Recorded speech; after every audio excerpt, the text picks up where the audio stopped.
Today let us explore into some interesting facts about gravitational waves and LIGO. Nearly everything we know about the universe comes from electromagnetic radiation, that is light. Astronomy began with visible light and then expanded to the rest of the electromagnetic spectrum. Now a new form of astronomy, gravitational wave astronomy, has come up. It watches not light but movements in space-time.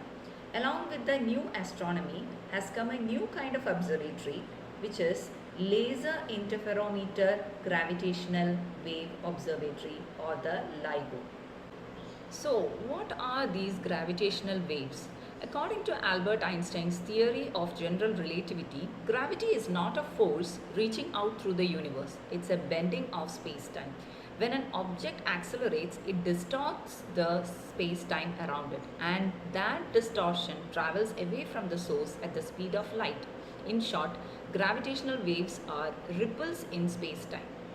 Gravitational waves come from really massive objects. The first proof that gravitational waves actually exist came from a binary pulsar, two neutron stars, each about the mass of the sun, that orbit each other. The pulsar's orbit is gradually shrinking, so the pulsars are losing energy. That energy is exactly the amount that general relativity predicts that the pulsars would give off in the gravitational waves, which could be detected by the LIGO. Since the gravitational waves are ripples in space-time, they cause the distance between 2 points to change ever so slightly. How slightly? Let us make a comparison. LIGO must be able to measure distances that are as small as 10 to the power minus 19 meter. See how small it is? The proton itself has a radius of about 0.85 into 10 to the power minus 15 meter, which is 10,000 times larger than this. So, how are these waves detected then? To detect a change in distance much smaller than the proton radius requires a very large precision. Each LIGO installation is a laser interferometer made up of two underground pipes, each 1.3 meters wide and 4 kilometers long, set in an L shape. The inside of the pipes is vacuum. When a gravitational wave passes through a LIGO, one arm of the instrument gets longer and the other gets shorter. A laser beam is split in half, sent down the two pipes, reflected back and then recombined, so the two beams cancel each other out in destructive interference if there is no gravitational wave. If there is a gravitational wave, the beams won't cancel each other out. A 4-kilometer long beam is still not enough to detect a gravitational wave, so the beams are bounced back and forth nearly 400 times so that it travels 1,600 kilometers long.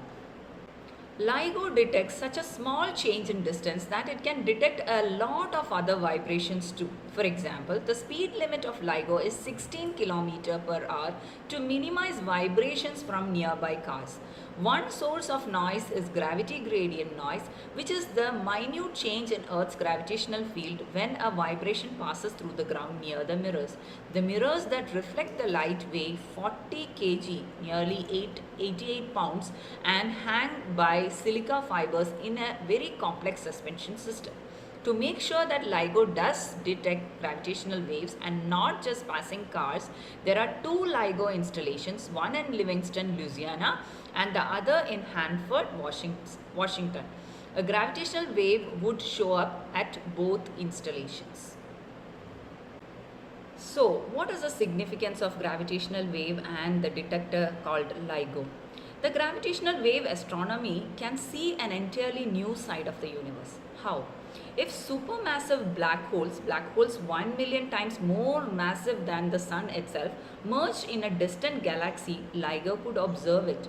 Scientists also expect that if a neutron star is slightly non-spherical, the gravitational waves could be observed and thus reveal much about the star's structure. Every time astronomers have been able to look at the universe in a new way, they have always observed something unexpected, and gravitational wave astronomy will likely show something not yet thought of. Thanks for watching.